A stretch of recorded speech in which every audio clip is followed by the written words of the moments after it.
It's Thursday. Magluto tayo ng asparagus and cucumber. Stir fry na natin ng chicken breast kung konti, tapos garlic onion. Lagyan ko na rin siya ng coriander pang topping. Mabango din ito kasi nasira na. Yan ang ating cooking for today. Yan. Isa na natin. Fry natin ang ating chicken.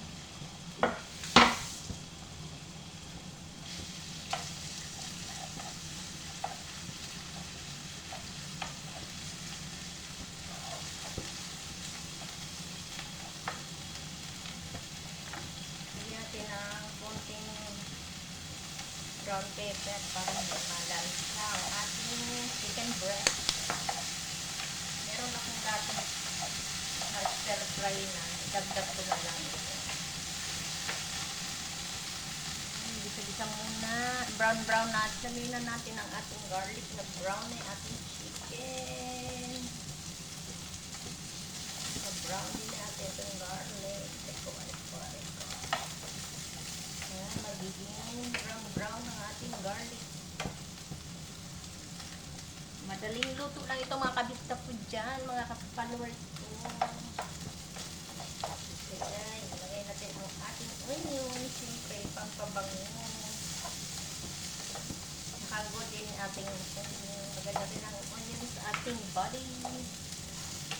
Ayan, kamusta na ang lahat, mga kababayan ko. Ngayon, kailangan natin kumain naman ng healthy foods.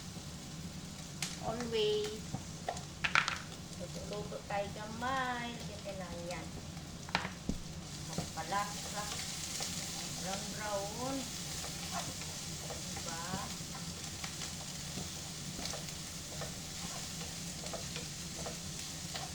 Ayan.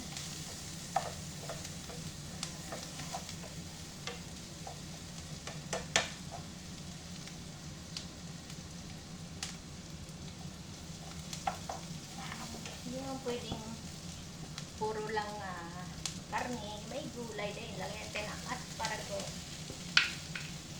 Stir fry natin ang asparagus. Saka lang yung cucumber. Yung cucumber pwede kainin ng fresh. Ayan. Hinaalat din ang apoy, mga kabista.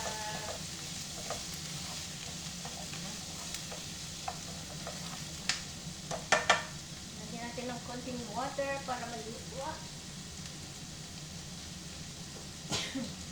Diyos ko na. Ayan. Lutuin mo natin ng tamang luto ng asparagus. Takpan natin. Nalagyan natin siya ng isang kutsarang oyster sauce. Ayan. Caramel sauce. Para maluto yung ating asparagus ba? Chicken breast with asparagus and cucumber.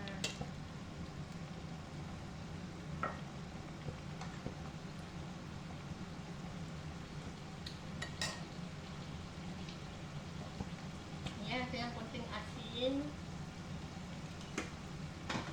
Saka paminta. Ground black pepper.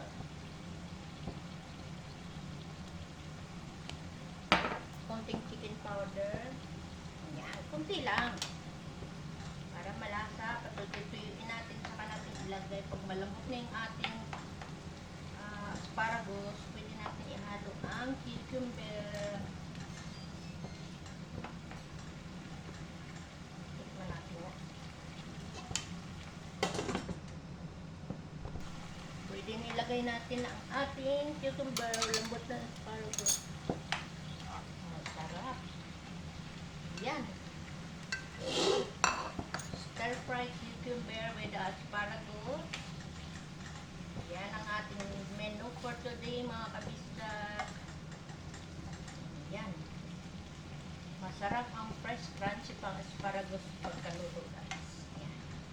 Pero ang cucumber kailang crunchy din kasi masarap yan. So, cover natin konti para mag-absorb yung lasa sa cucumber.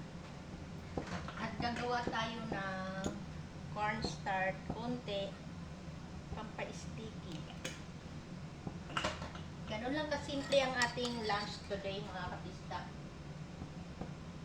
Kayo ba nagluto na ng pananghalian? Luto na rin kayo. Nagkaroon ako ng time ngayon. Tapos ang trabaho, mamaya balik na naman sa work. Kamusta ang people dyan all over the world, mga kabista ko dyan. Lagyan na natin ang ating cornstarch.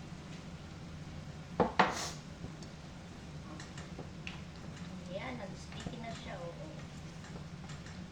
Ayan ang ating menu for today, mga kabista ko dyan. Sarap. Ayan. Yummy chicken, stir-fried, asparagus, and cucumber. Okay.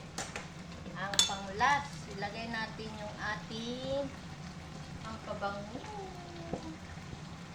Ayan. Maganda ang herbs. Ayan. Ayan. Yung bango-bango niyan, guys. Try nyo rin yan. Coriander or cilantro. Ayan. So, yummy. Sticky-sticky na siya. Diba? Ayan. Luto na ang ating lunch for today. Let's eat lunch. Ayan. Ayan na po. Ilagay na natin sa ating plate. Ayan ang ating finish cooking ko ngayong araw na to, mga kabista ko siya. Yan. Oh, yummy na yan. Sulit na yan. Ay, sorry. Nalaglag yung isa. Yan. Ay, time to eat, mga kabista ko dyan. Wala tayong lagayan pang plating kasi. So, okay na rin yan. Yummy na. Yummy na yan po. Tanggalin natin to. Hindi kasali yan. Nalaglag. Yan. Yan ang ating finished product, mga kabista ko dyan. Oh. May ginisang. Ayan na po siya.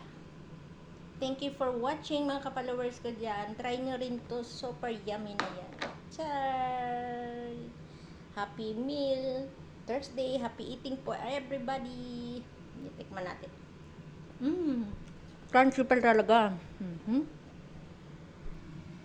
Ito na po ang aking finished product for today. Thank you for watching. Follow, like, and share. Yummy yan. Pare ko, ang init. Ayan, kain tayo mga kabisa.